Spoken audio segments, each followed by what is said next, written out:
Vamos abrir as nossas Bíblias no Evangelho segundo escreveu Mateus, capítulo 28, onde vamos reler aqui o texto a partir do versículo 19, os dois últimos versículos apenas, versículo 19 e 20, deste que é o primeiro Evangelho, não na ordem cronológica, mas na ordem que ele se apresenta na Bíblia, e que também é um dos maiores livros do Novo Testamento. Mateus, último capítulo, os dois últimos versículos, diz assim a palavra de Deus: Portanto, ide, ensinai todas as nações, batizando-as em nome do Pai, e do Filho, e do Espírito Santo, ensinando-as a guardar todas as coisas que eu vos tenho mandado, e eis que eu estou convosco todos os dias até a consumação dos séculos. Amém. Aqui nós temos, queridos, as últimas recomendações de Jesus aos seus discípulos antes da sua ascensão aos céus, conforme Mateus nos apresenta.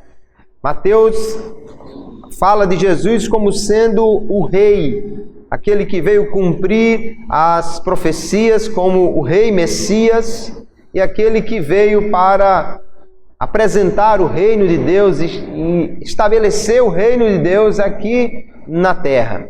E o que nós vemos aqui é agora o Rei que foi ressuscitado e que teve todo o seu poder, a sua autoridade restaurada. Ele, enquanto estava naquela condição do corpo humano, tinha limitações que o próprio corpo humano impunha, mas agora ele diz: todo o poder foi me dado, toda a autoridade.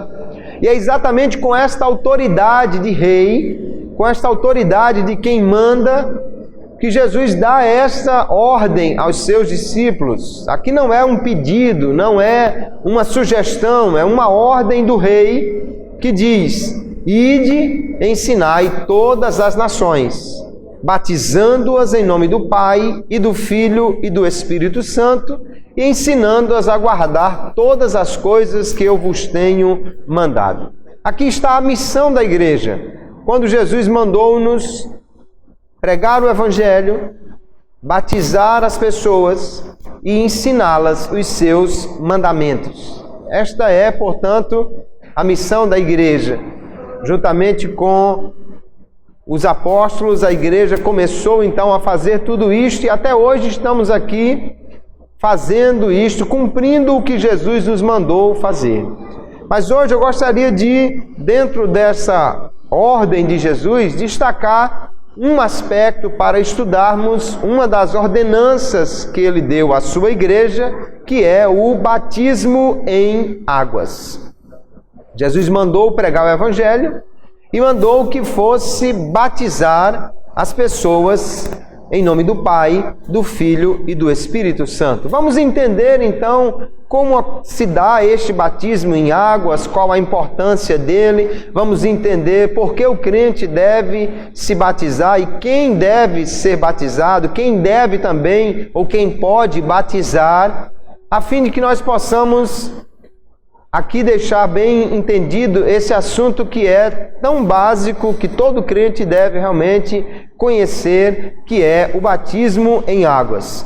Não é uma exclusividade do cristianismo batizar em águas. Jesus deu uma ordenança à sua igreja que batizasse, e juntamente com a Santa Ceia compõe as duas ordenanças que nós, a igreja evangélica, aceita como sendo uma ordem de Jesus para nós cumprirmos.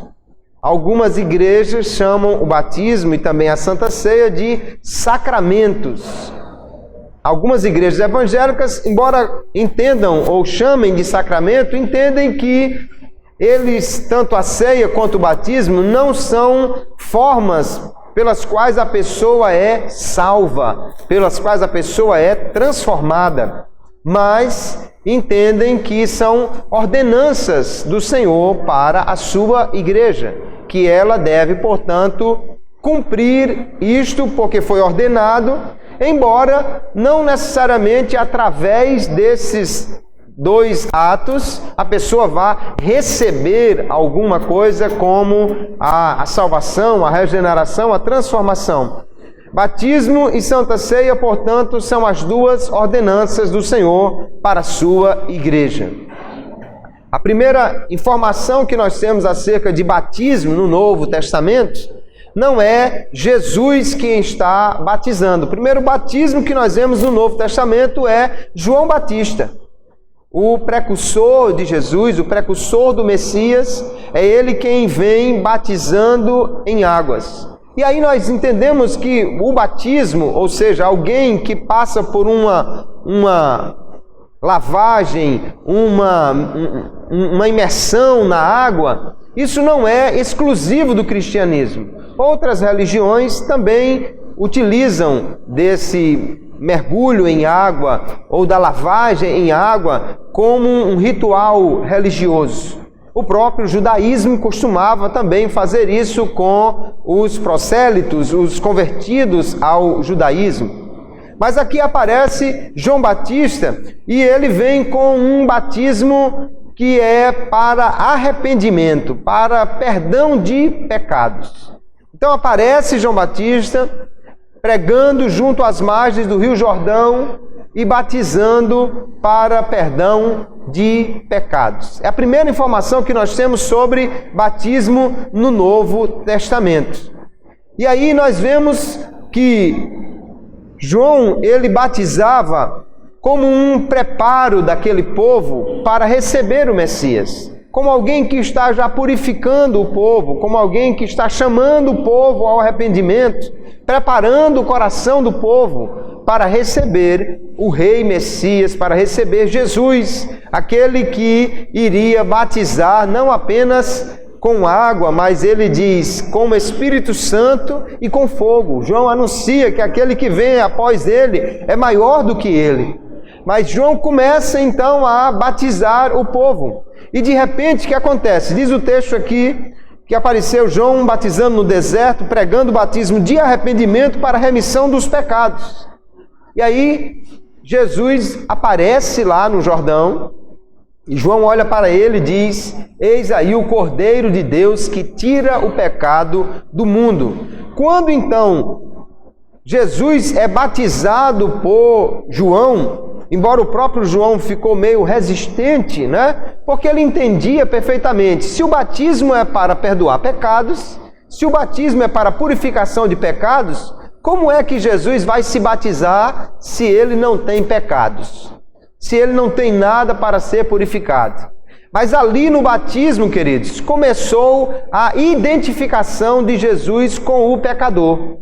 Ele começa a se identificar conosco, com a nossa condição de pecador. E João, quando protesta, mas eu que devia ser batizado, o Senhor vem a mim, e ele diz: deixa por enquanto. Vamos cumprir toda a justiça de Deus.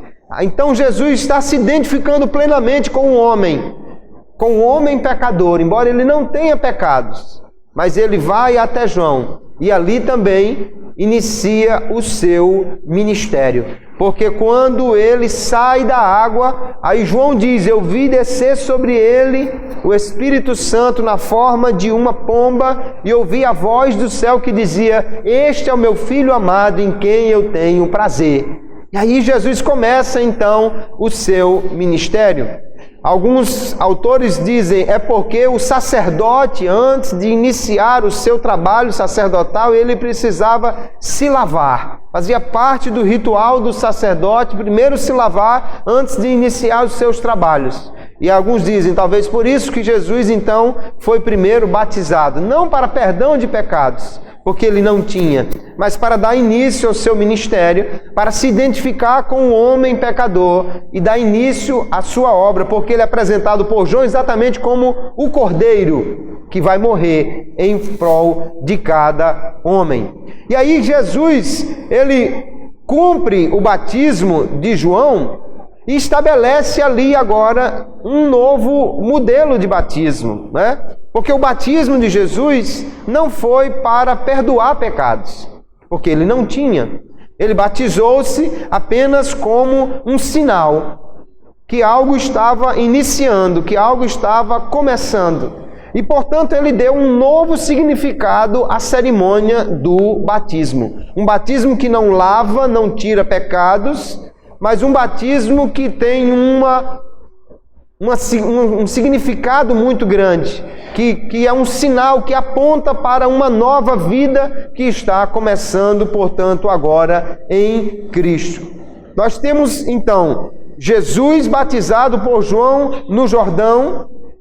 Ele foi ali, desceu as águas, disse a João, deixa, porque nos convém cumprir toda a justiça.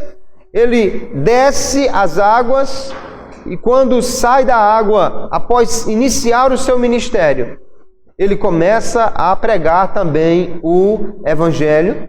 E aí nós vamos encontrar no final dessa sua missão aqui na terra, o texto que lemos de Mateus capítulo 28, quando ele ordena que o batismo seja realizado para aqueles que creem nele. De forma, queridos, que Jesus, então, ele institui o batismo, tanto pelo exemplo, como pelo seu mandamento. Se alguém perguntar, por que nós devemos nos batizar? Bom, antes de mais nada, Jesus deu o exemplo porque ele foi batizado. Se ele nem tivesse mandado fazer, nós já poderíamos fazer porque ele disse que seria modelo para nós, que seria exemplo para nós, que nós devíamos imitá-lo. Então, se ele foi batizado, nós já poderíamos ser batizados só pelo exemplo que ele deu. Mas ele também deu uma ordem, mandou a igreja batizar os que aceitam a ele como seu Senhor e Salvador. Portanto, o batismo foi instituído pelo exemplo e pelo mandamento de Jesus, para que cada crente dê testemunho público da sua fé através do batismo em águas. O batismo, como nós cremos, não é uma maneira de tirar pecados, não é uma maneira de fazer uma regeneração, mas é uma maneira de aquele que já teve os pecados limpos pelo sangue de Jesus e que já nasceu de novo, dar público testemunho da sua fé, dizendo, eu agora sou uma nova criatura em Jesus Cristo, glória seja dada ao nome de Jesus. A primeira coisa que gera uma certa controvérsia entre as igrejas é quanto à forma como alguém deve se batizar, ou deve ser batizado. Há diferentes formas de batismo. Tradicionalmente, nós temos 3 formas de batismo.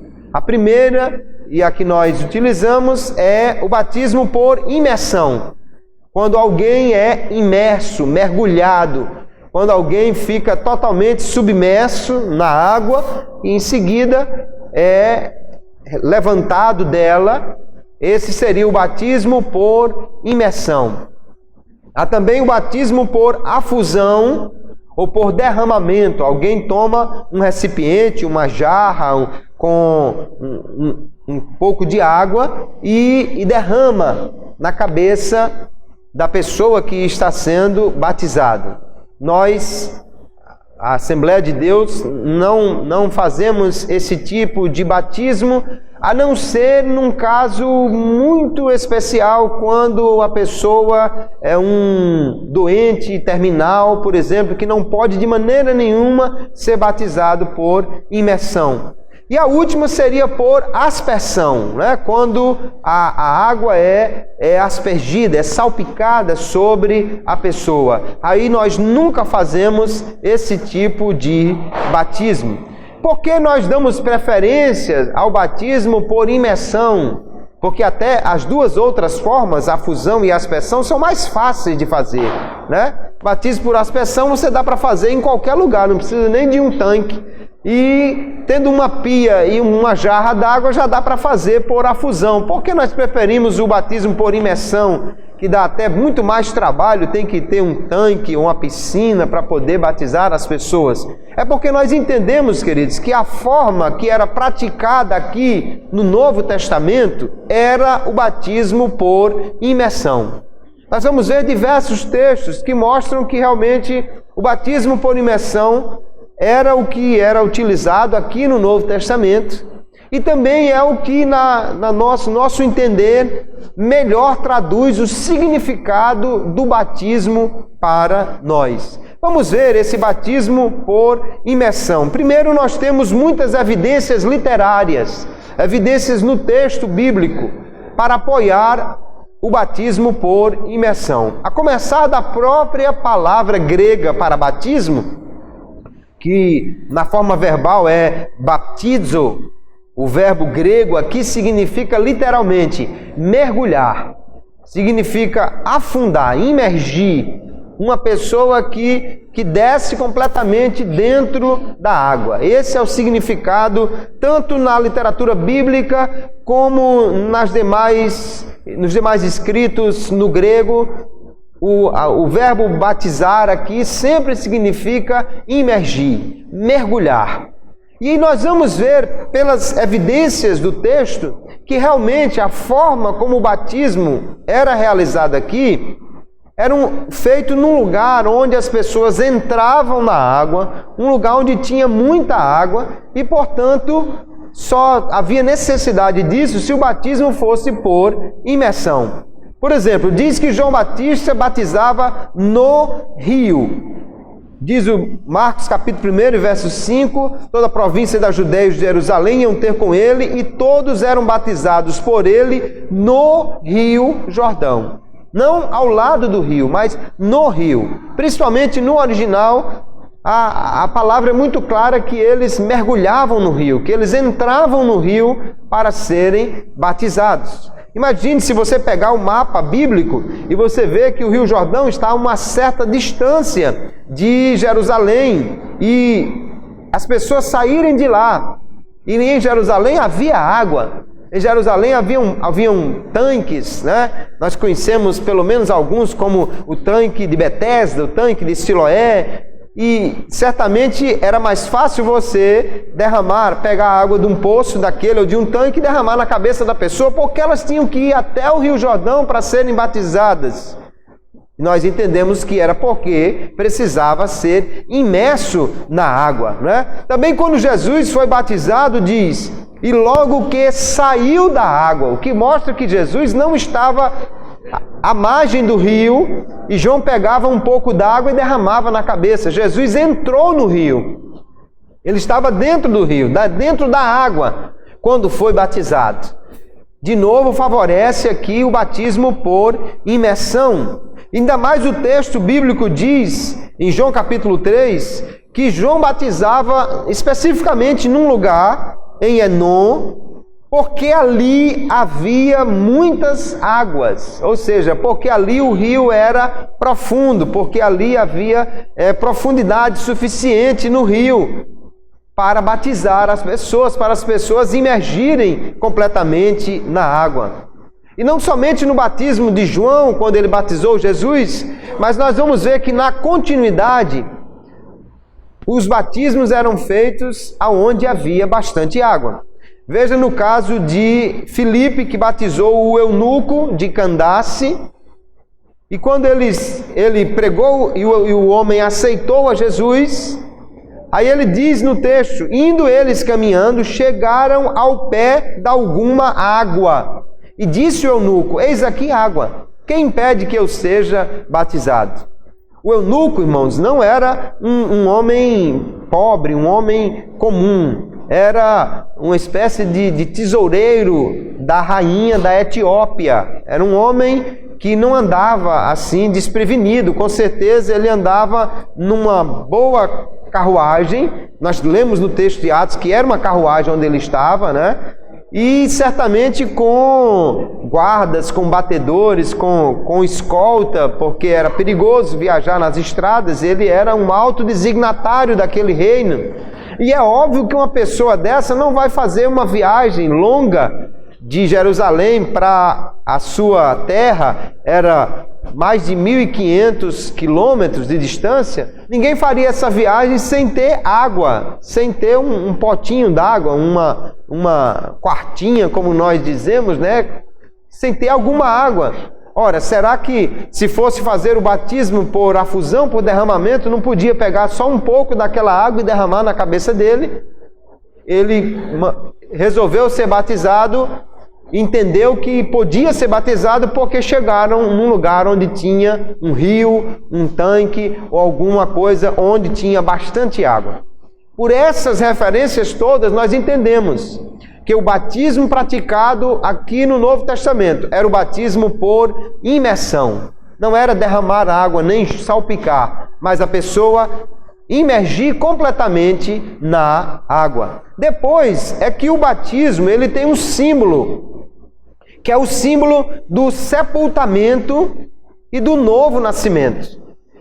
No batismo é como o crente está demonstrando que ele morreu, o velho homem, e que agora nasceu uma nova criatura em Cristo. Veja que em Romanos, Paulo diz: ou não sabeis que todos quantos fomos batizados em Jesus Cristo, fomos batizados na sua morte, de sorte que fomos sepultados com ele pelo batismo na morte, para que como Cristo ressuscitou dos mortos, pela glória do Pai, assim andemos nós também em novidade de vida. Então Paulo está dizendo que quando nós somos batizados, é como nós estivéssemos morremos com Cristo. E assim como Cristo ressuscitou, ao sair das águas, temos ali o símbolo de alguém que agora tem uma novidade de vida, uma nova vida em Jesus.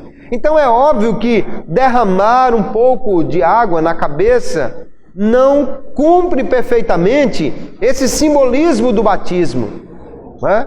Eu vi uma história de um pai que morreu um bicho na fazenda e ele mandou o menino ir lá enterrar e aquele pai, acho que defendia o batismo por afusão, e só quando foi um dia ou dois depois, ele sentindo aquele mau cheiro e dizendo: menino, você enterrou o bicho? E ele disse: pai, eu fiz como o senhor diz que deve ser o batismo. E ele foi lá e o menino tinha colocado só um pouco de areia na cabeça do animal morto, não estava realmente sepultado. Enfim, é que o batismo por imersão realmente melhor cumpre esse simbolismo da morte e da ressurreição que está ligado ao batismo. O batismo tem, portanto, esse significado da identificação com Cristo. Quando nós aceitamos a Jesus, nós agora morremos com Cristo. O velho homem foi crucificado com Cristo, como Paulo diz lá, escrevendo aos Gálatas. O crente morreu para o mundo, morreu para a velha vida. E agora, saindo da água, ele demonstra que está em novidade de vida, que ele tem agora uma nova vida. Paulo, escrevendo aos Colossenses, capítulo 2, ele diz: sepultados com ele no batismo, nele também ressuscitaste pela fé no poder de Deus, que o ressuscitou dos mortos. Então há uma identificação no batismo, queridos. Não é que na hora do batismo isso aconteça, porque na realidade nós somos regenerados pela fé em Cristo. Então quando você crê em Cristo, você já se torna nova criatura. Mas no batismo você dá público testemunho de que isso aconteceu na sua vida. Quando alguém se batiza, está dizendo para todo mundo: eu morri com Cristo e agora eu sou uma nova criatura. O velho homem está morto e agora uma nova vida eu tenho pela fé em Jesus. Glória seja dada ao nome de Jesus. Também temos um outro símbolo no batismo, que é o símbolo da lavagem, da purificação dos pecados. No Antigo Testamento, a lavagem com água já era utilizada para demonstrar a pureza, a purificação. E aqui no batismo também nós temos essa identificação. Não é que aquela água vai tirar pecado de ninguém. É só o símbolo. O batismo é um símbolo de que os pecados foram lavados, de que fomos perdoados quando cremos em Jesus, e agora não há mais nenhuma condenação sobre nós. Lá em Atos capítulo 22, de novo nós temos aí a palavra dizendo: e agora por que te detens? Levanta-te e batiza-te, e lava os teus pecados, invocando o nome do Senhor. Veja que o nome do Senhor ao ser invocado, ou seja, a fé em Jesus é que realmente vai lavar os pecados. Mas no batismo há uma identificação, um símbolo de que isso aconteceu na vida daquele que entregou a sua velha vida e agora tem uma nova vida em Cristo Jesus. Então o batismo tem essa identificação com a morte e a nova vida, a identificação com a purificação dos pecados que foi feito, e tudo aponta então para alguém que não é mais o mesmo, alguém que não vive mais a velha vida, mas tem uma nova vida em Cristo Jesus. E nesse ato de ser uma nova criatura, o batismo também simboliza a entrada ou a participação do crente no corpo de Cristo, que é a igreja. Por isso que o batismo é essa maneira como nós fazemos para alguém se tornar membro da igreja. Porque veja como Paulo diz, escrevendo aos Coríntios: pois todos nós fomos batizados em um espírito, formando um corpo, quer judeus, quer gregos, quer servos, quer livres, e todos temos bebido de um espírito. Então ele está dizendo que agora nós fazemos parte de um só corpo, e esse corpo é a igreja do Senhor. Ao batizar-se em águas, o crente está demonstrando: eu pertenço a essa igreja, agora eu faço parte desse povo, eu faço parte do corpo de Cristo. De novo, vamos lembrar, o batismo é só um símbolo, um testemunho. Você não se torna parte do corpo de Cristo quando se batiza, você se torna parte do corpo de Cristo quando você crê em Jesus.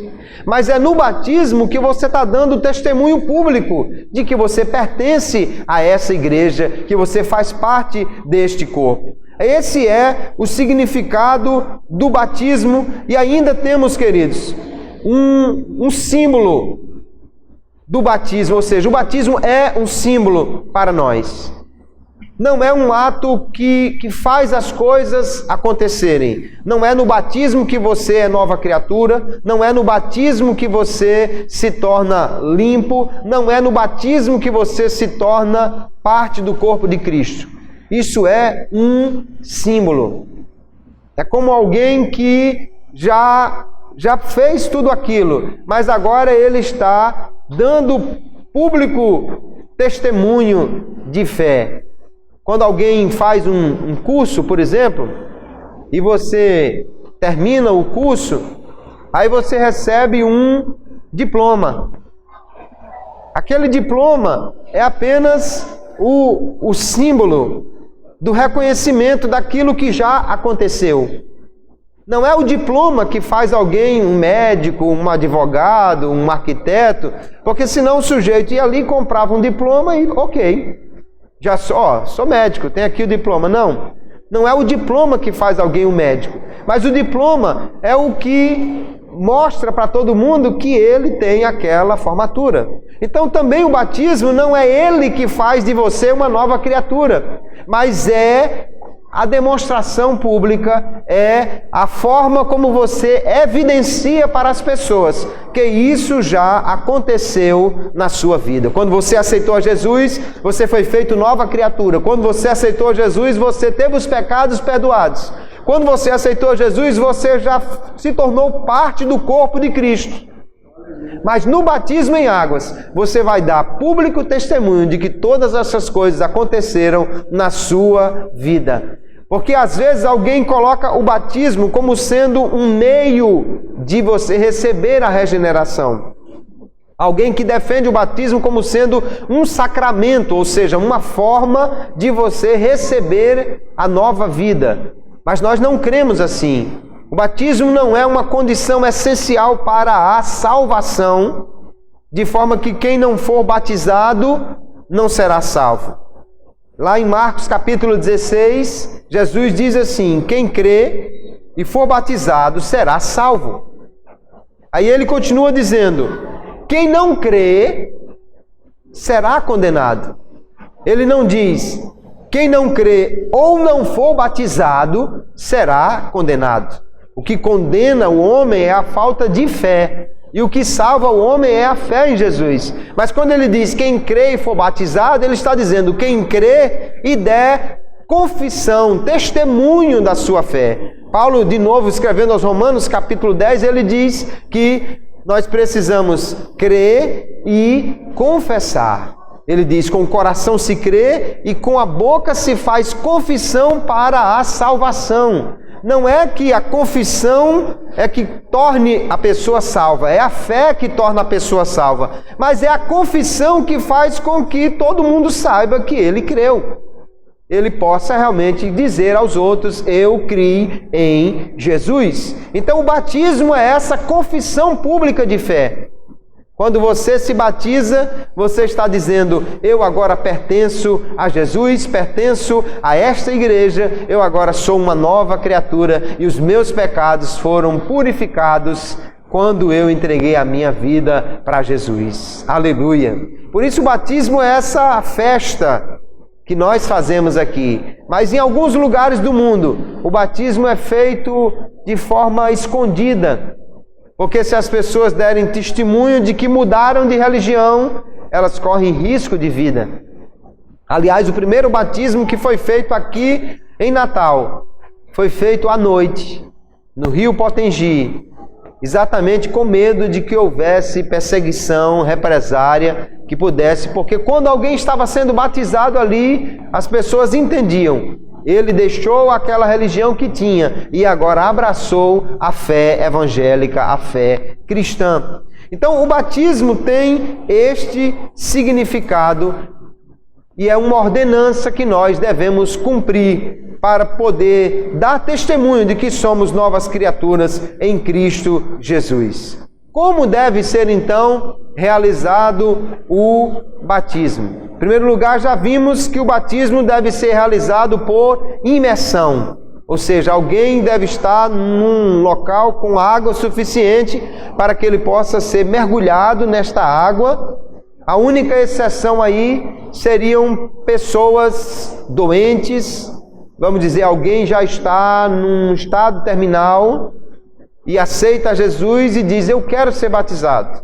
Eu quero dar público testemunho da minha fé. E não dá para levar aquela pessoa para a água. Ela está numa cama de hospital, não tem como de maneira nenhuma mergulhá-la em água. Às vezes a pessoa está ligada a aparelhos. Então, em último caso, que poderia ser feito um batismo diferente desse. Um dos primeiros livros cristãos, depois da Bíblia, que é conhecido como o Didaquê, usado pela igreja primitiva, ele já colocava essa possibilidade de se batizar, não sendo por imersão, alguém que tivesse assim doente, impossibilitado de ser batizado, imerso em águas. E também ele deve ser realizado em nome do Pai e do Filho e do Espírito Santo, conforme nós lemos aqui Jesus dando esta ordem, batizando no nome da Trindade Santa. O batismo, então, queridos, é essa pública demonstração de fé de quem aceitou a Jesus, mas que aceita também a obra do Pai e do Espírito Santo, porque a salvação é uma obra conjunta da Trindade. É uma obra que Deus, o Pai, planejou, que o Filho executou e que o Espírito Santo aplica à vida daquele que crê. Assim nós entendemos que deve ser o batismo. Embora que no Novo Testamento nós vamos encontrar também algumas ocasiões que diz que alguém foi batizado em nome de Jesus. De fato, Jesus é a figura principal do batismo, porque já vimos claramente que o batismo nos identifica com a morte de Cristo.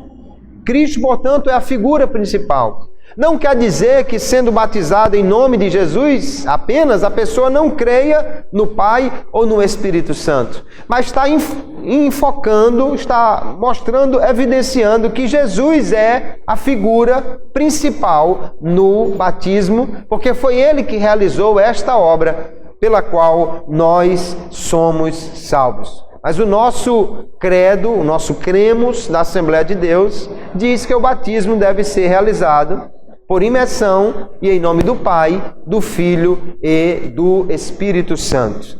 Não quer dizer, queridos, que se alguém batiza só em nome de Jesus, E se alguém faz um batismo por derramamento, por afusão, não quer dizer que não seja uma forma válida de batismo. O que nós precisamos ter como uma doutrina que não abrimos mão de maneira nenhuma é a doutrina da regeneração, da salvação somente por Cristo. A doutrina da salvação apenas pela fé. A doutrina da Escritura como única regra de fé e prática. Essas doutrinas essenciais são inegociáveis.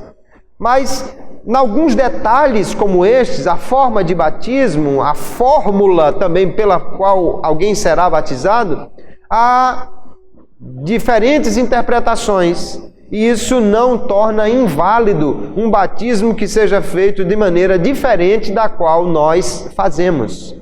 Nós fazemos assim porque acreditamos que esta é a maneira que melhor cumpre o que Jesus mandou e melhor cumpre o que simboliza o batismo. Mas há outras interpretações. A igreja, em algumas ocasiões, teve verdadeiros debates que levaram a divisões por causa destas coisas. Não devemos nos pegar aos detalhes para nos separar. Devemos buscar a conciliação naquilo que não é doutrina essencial. Agora, naquilo que é fundamental, aí não temos como negociar. A fé em Cristo somente para a salvação é inegociável. Nós vemos que o batismo deve ser feito assim. Agora, perguntas que se faz: quem deve ser batizado? Quem é que pode se batizar?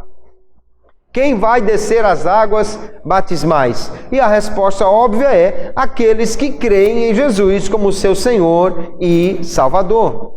O batismo, portanto, é uma declaração de fé em Cristo. Não podemos batizar alguém que ainda não confessa Jesus como seu Salvador. Nem precisamos estabelecer uma série de critérios. Você só pode ser batizado depois que você lê a Bíblia toda, depois que você tiver 4 ou 5 anos de crente, depois que você já tiver ganhado umas 2 almas para Jesus. Não, essas não são condições bíblicas. A condição bíblica é: quem pode ser batizado? Quem crê em Jesus como seu Salvador. E aí nós vemos, por exemplo, os que creram no dia de Pentecostes. O texto diz: de sorte que foram batizados os que de bom grado receberam a sua palavra. E naquele dia agregaram-se quase 3.000 almas. Então, quem foi batizado em Pentecostes? Aqueles que receberam a palavra, aqueles que creram. Foi um batismo grande nesse dia, né? Quase 3.000 almas. O Rio Jordão, ou o tanque onde foi feito isso, ficou cheio de gente aqui. A igreja começou já com um grande número de batismos, mas só foram batizados aqueles que creram. Também os que creram lá em Samaria, diz o texto, Atos capítulo 8. Mas como crescem em Filipe, que lhes pregava acerca do reino de Deus e do nome de Jesus Cristo, se batizavam, tanto homens como mulheres. Então só eram batizados porque eles creram naquilo que Filipe estava pregando. Lá na casa de Cornélio, Pedro pergunta: pode alguém porventura recusar a água para que não sejam batizados estes que também receberam como nós o Espírito Santo? E mandou que fossem batizados em nome do Senhor. Então rogaram que ficasse com ele por alguns dias. Lá na casa de Cornélio, eles creram. Ainda Pedro estava falando e eles já creram e o Espírito Santo já veio sobre eles. Então, porque creram, foram batizados em águas. De novo, o carcereiro de Filipos é outra evidência. Atos 16, ele pergunta: o que eu devo fazer para ser salvo? E eles disseram: crê no Senhor Jesus Cristo e serás salvo, tu e a tua casa. E lhe pregavam a palavra do Senhor e a todos os que estavam em sua casa. Veja que ele foi batizado e a sua casa foi batizado, como diz o texto em seguida. Ele e todos os seus foram batizados, mas porque todos ouviram a palavra e todos creram. O texto é muito claro. Aqui não está dizendo que se você crer, toda a sua casa será salva. Não é uma promessa de Deus dessa maneira. A promessa aqui é: todo aquele que crê será salvo. Isso é para você e é também para todos da sua casa. Se você crê, você será salvo. E aqui diz então que todos da sua casa ouviram a palavra, todos eles creram e todos foram batizados porque creram em Jesus. Da mesma maneira lá, Filipe pregando ao eunuco, e ele pergunta, tem aqui água, o que impede que eu seja batizado? E Filipe diz, é lícito se creres de todo o coração. E porque ele creu, ele foi batizado. Então, se você já creu em Jesus, se você já aceitou a Jesus como seu Salvador, você é um candidato ao batismo. Você já deve, então, procurar batizar-se em águas para poder dar público testemunho da sua fé. Lá em Éfeso e em outros textos, nós vamos encontrar da mesma maneira. Paulo disse, certamente João batizou com batismo do arrependimento, dizendo ao povo que cresce no que após ele havia de visto, é em Jesus Cristo. E os que ouviram foram batizados em nome do Senhor Jesus. Então, queridos, só podemos batizar quem crê em Jesus. Há, às vezes, algumas instituições por aí que promovem batismos que parece que qualquer um que entrar na fila é batizado ali, mas a Bíblia não nos ensina assim. O batismo em águas é uma demonstração de fé. Se você creu, então você deve ser batizado. Se alguém não confessou Jesus como seu Salvador, o batismo não tem significado para ele, porque o batismo é esta declaração de fé. E podemos perguntar então, se quem crê pode ser batizado, quem é que pode batizar uma pessoa? De novo, nós vamos olhar para o texto do Novo Testamento. Jesus deu esse mandamento de ir e batizar as pessoas, e esse mandamento foi dado, portanto, à igreja.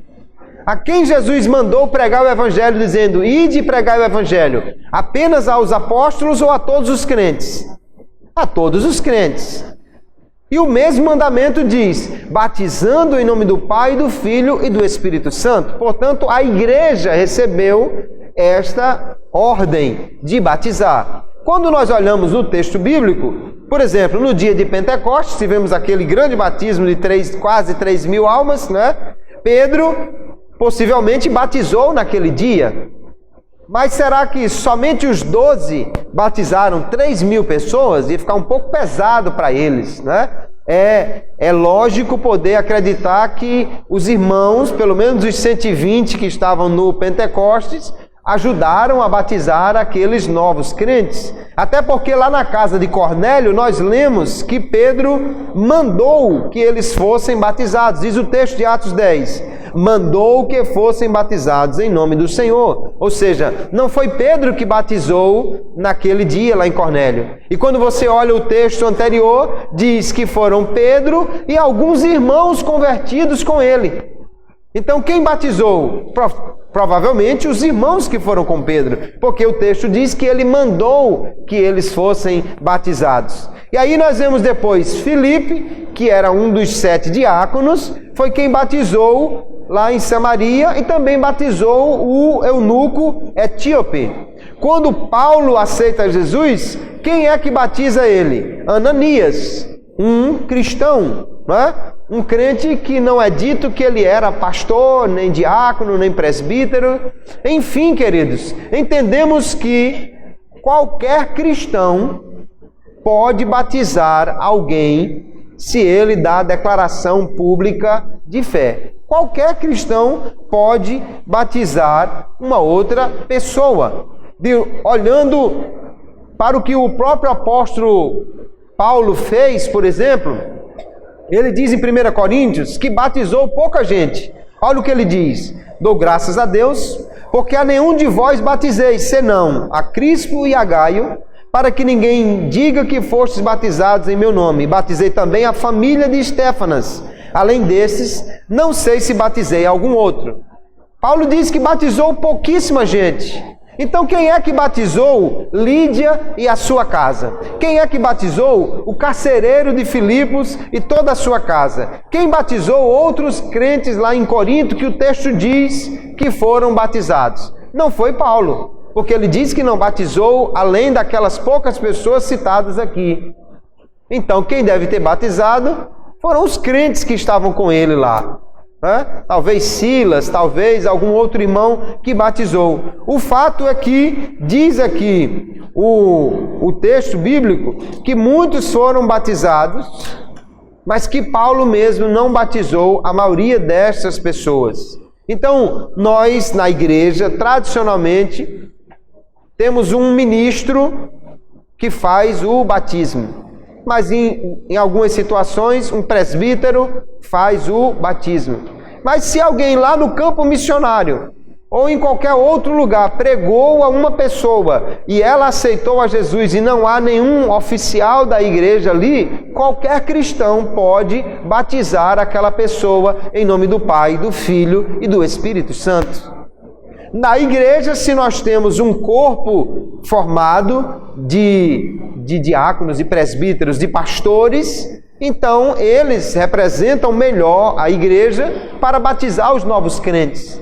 Mas, biblicamente falando, qualquer cristão pode batizar o outro. É bom que se saiba isso, porque de repente alguém está numa cidade distante, alguém aceitou a Jesus como seu Salvador, pode ser até que nem tenha uma igreja evangélica naquela cidade, e ele fique pensando, e agora? Eu não posso batizar, eu tenho que procurar alguém. Mas na Bíblia Sagrada nós vamos ver que essa ordenança para batizar foi dada à igreja e que, portanto, qualquer cristão que pertença a essa igreja pode batizar. Embora, havendo oficiais dessa igreja, melhor que eles que representam a liderança da igreja possam fazer isso, dando testemunho de que aquela igreja de fato está abraçando aquele crente, está confirmando a conversão daquela pessoa em Jesus. Há uma última questão importante a ser analisada quando falamos do batismo,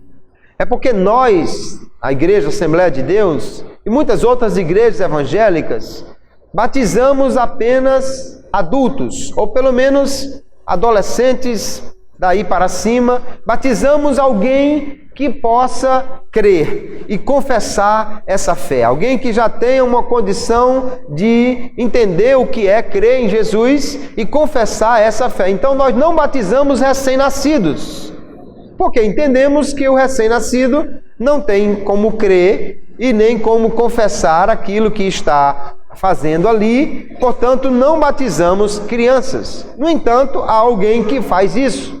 A Igreja Católica, por exemplo, batiza a criança porque ela acredita que o batismo é necessário para a salvação. Ela crê que o batismo não é só uma ordenança, é um sacramento, que aquele que não for batizado não será salvo, porque o batismo em si mesmo traz a regeneração. E a criança que não pode crer, eles dizem, mas a fé da igreja, a fé dos pais, a fé do corpo que está ali batizando vai substituir a fé da criança naquele ato. O que nós, evangélicos, pensamos sobre isso? Em primeiro lugar, nós cremos, queridos, que a salvação é alcançada exclusivamente pela fé. Quem não crê não será salvo. Paulo, escrevendo aos Efésios, capítulo 2, ele deixa muito claro, porque pela graça sois salvos por meio da fé, e isso não vem de vós, é dom de Deus. Crer e confessar, portanto, é individual. Ninguém pode crer pelo outro. Ninguém pode confessar Jesus pelo outro. Somente aquele que crê e confessar é que será salvo. Então, nós cremos que aquele que não tem condição de mostrar a fé, de confessar Jesus, não pode então ser batizado, porque ele não foi salvo. Ele só pode ser batizado quando ele dá testemunho da sua fé. E quando alguém crê em Jesus, já dissemos, o batismo não é algo que implique em não ser salvo se ele não fizer, ou seja, algo estritamente necessário. O batismo é somente a forma de confissão pública que nós fazemos. Mas, por exemplo, o ladrão da cruz, lá em Lucas capítulo 23, ele creu em Jesus e ele foi para o céu. Nós cremos nisso. Alguém pode duvidar disso? Eu creio que não. Porque quem foi que disse que ele estaria no paraíso naquele mesmo dia? Foi o próprio Jesus. Então não há o que discutir. Será que ele foi salvo? Será que ele foi para o paraíso? Será? Não há o que discutir. Porque quem garantiu a ele foi aquele que salva. Aquele que garante a entrada no paraíso foi quem garantiu aquele homem. É óbvio que ele está salvo. Mas ele não foi batizado. É porque, de novo, vamos lembrar. A condição para ser salvo é a fé. Quem crê e for batizado quer dizer crer e confessar. Aquele homem confessou Jesus ali na cruz quando chamou de Senhor, quando disse que o reino era dele e quando pediu que ele se lembrasse dele no seu reino. Ele não foi batizado, mas foi salvo. Nós vemos então que a salvação é obtida pela fé.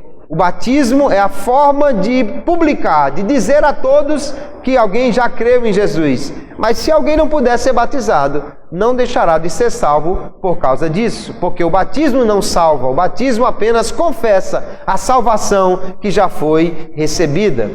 Nós temos algumas igrejas que batizam crianças, igrejas evangélicas até, porque dizem que o batismo é como se fosse a circuncisão para os filhos dos crentes. Então, todo menino, filho de pais crentes, é batizado no entendimento deles, substituindo a circuncisão. Vamos lembrar que a circuncisão foi Deus que instituiu para os judeus como meio de entrada na velha aliança. Alguém só era considerado fazendo parte da aliança de Deus com os judeus se ele se circuncidasse. Quem não fosse circuncidado não fazia parte da velha aliança. Deus deu mais a ordem que o menino, no 8º dia de nascido, fosse levado até a sinagoga ou até o templo para ser circuncidado pelo sacerdote. E ali na sinagoga, geralmente, há uma cadeira revestida de veludo, que é chamada a cadeira do profeta Elias, onde o sacerdote se assenta, toma a criança, ele tem uma lâmina curva, já feita especialmente para isso, e ali então ele faz a circuncisão. Era o meio de entrada na velha aliança. Algumas igrejas que batizam crianças dizem que o meio de entrada era válido para as crianças pela circuncisão. Na nova aliança seria pelo batismo. E aí eles citam textos como de Colossenses, capítulo 2, verso 11 em diante, que diz: no qual também estáis circuncidados, com a circuncisão não feita por mão nos despojos do corpo da carne, a circuncisão de Cristo, sepultados com ele no batismo, nele também ressuscitastes pela fé no poder de Deus que o ressuscitou dos mortos. Então, no texto aqui, Paulo faz uma associação do batismo com a circuncisão. Mas nós entendemos, queridos, que apesar da Bíblia fazer essa ligação, e apesar até de termos no Novo Testamento diversos textos em que famílias inteiras foram batizadas, como a família do carcereiro, que nós já estudamos, a família de Lídia e outras famílias, a família de Estéfanas, Paulo diz, foram batizados, mas nós entendemos que aquelas famílias creram, toda a família, em Jesus. Ou seja, nós cremos que o batismo, ele tem uma certa semelhança com a circuncisão por ser um sinal externo de algo que já aconteceu interiormente, que foi a decisão de participar daquela aliança. No entanto, em primeiro lugar, fica claro no texto do Novo Testamento que nem todo nascido judeu é de fato um judeu convertido. Paulo vai dizer em Romanos capítulo 9, nem todos os que são de Israel são israelitas. Alguém podia ser circuncidado, mas não ter realmente uma fé no Deus de Abraão. E quando nós olhamos para a nova aliança, aí vemos o seguinte, que na igreja a entrada é voluntária e é feita de maneira espiritual e interior. Ou seja, alguém que aceita a Jesus como seu Salvador vai dar público testemunho do que já aconteceu lá dentro no seu coração, o novo nascimento. Portanto, na velha aliança, o filho de judeu já nascia judeu. Mas na nova aliança, o filho de crente não é necessariamente crente. Até porque Deus não tem neto, só tem filho, né? Nós somos filhos de Deus. A Bíblia nunca fala de neto de Deus. Não, você é filho de um filho de Deus, você já é de Deus. Não. Como alguém se torna filho de Deus? João capítulo 1 vai dizer, aos que creem no seu nome. Então alguém que aceita Jesus, ele se torna filho de Deus. Se alguém não crê em Jesus, ele não pode ser batizado, como se o batismo o tornasse parte daquela aliança. No Novo Testamento, famílias inteiras aceitaram a Jesus, e alguém diz, mas a família toda foi batizada. Certamente isso incluía crianças. Em primeiro lugar, não diz aqui no texto que crianças foram batizadas, é recém-nascidos.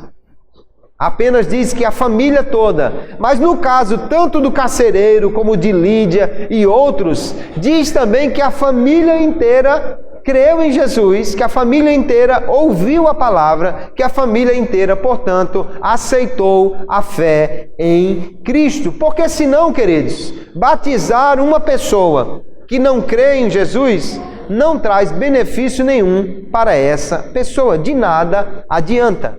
Assim nós cremos que o batismo, olha o texto de Atos 18:8. Crispo, principal da sinagoga, creu no Senhor com toda a sua casa. Ou seja, ele creu e os da sua casa também creram. E muitos dos coríntios, ouvindo, creram e foram batizados. Só são batizados aqueles que creem em Jesus. De novo, no texto de Atos capítulo 16, nós vemos que aquela família inteira creu, ouviu e foi batizada. Depois de tudo isso, alguém pode perguntar, mas se o batismo não salva, se o batismo não regenera, se o batismo não tira pecados, então para que eu vou me batizar? Qual é o benefício de ser batizado? Bom, antes de mais nada, queridos, o batismo é um mandamento, é uma ordenança. Então todo aquele que obedece ao Senhor já é abençoado só por obedecer. Só em cumprir um mandamento você já é abençoado. Se o mandamento não trouxesse benefício nenhum para você, mas a bênção de Deus está sobre aquele que obedece. Se Jesus mandou que fossem batizados, então nós devemos ser batizados simplesmente pela bênção de obedecer ao Senhor e também a alegria de confessar publicamente a fé em Jesus. Somente quem estava em trevas, somente quem estava sobre o peso opressor do pecado, somente quem estava consciente da sua condenação e agora alcança a fé em Jesus, pode entender a alegria que é aceitar a Jesus como seu Salvador.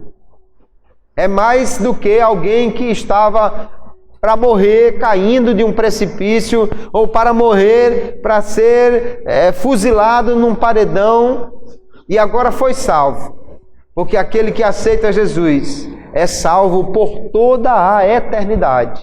Então, quando nós nos batizamos, nós temos a bênção de estar obedecendo a Deus que ordenou o batismo. E temos a alegria de dizer para todo mundo, eu sou uma nova criatura, eu agora tenho uma nova vida, eu agora sou outra pessoa, aquele velho homem morreu, agora eu tenho uma vida eterna com Deus, uma vida de abundância para morar no céu. Aleluia! Isso é uma alegria muito grande, queridos. De forma que todo crente deve procurar cumprir esta ordenança de Jesus e batizar-se em águas, em nome do Pai, do Filho e do Espírito Santo.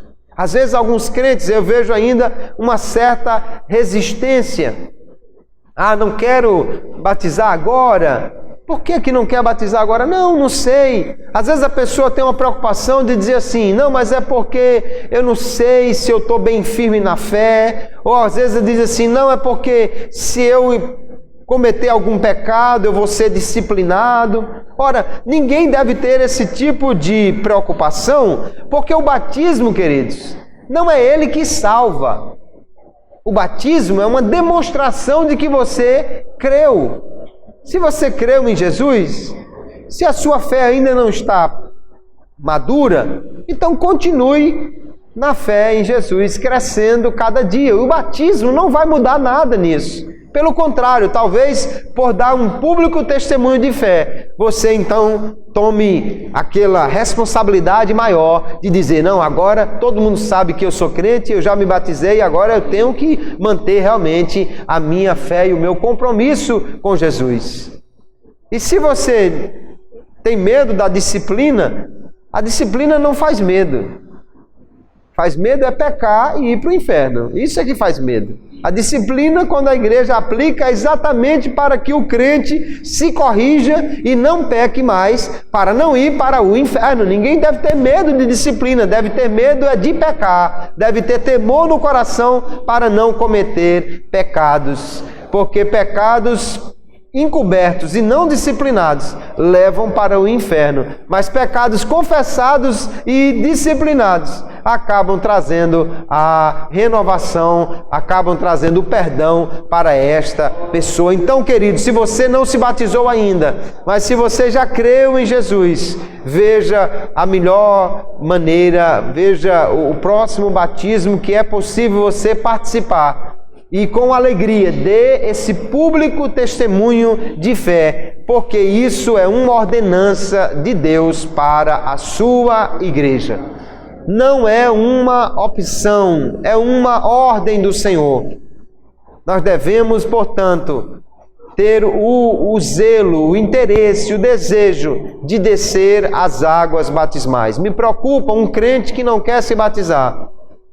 Às vezes um filho de crente que ainda não foi batizado, ou um novo convertido, que fica com alguma resistência. Eu só penso que é porque ele não entendeu ainda qual o significado do batismo. Se ele entender isso, não há por que ter resistência. Se eu já tenho uma nova vida em Jesus, eu preciso contar para o mundo todo essa novidade. Eu preciso dizer para todo mundo, eu sou um novo homem, eu tenho uma nova vida. Faça isso, dê público testemunho da sua fé. Receba a bênção que vem pela obediência, ao cumprir esta ordenança de Jesus para a sua igreja, que mandou que nós batizássemos e, portanto, mandou que os crentes fossem batizados em nome do Pai, do Filho e do Espírito Santo. Que Deus os abençoe, que sejamos cumpridores da sua palavra, possamos entender o que é o batismo e possamos deixar que ele seja algo extremamente alegre e natural para mim e para você. Vamos, portanto,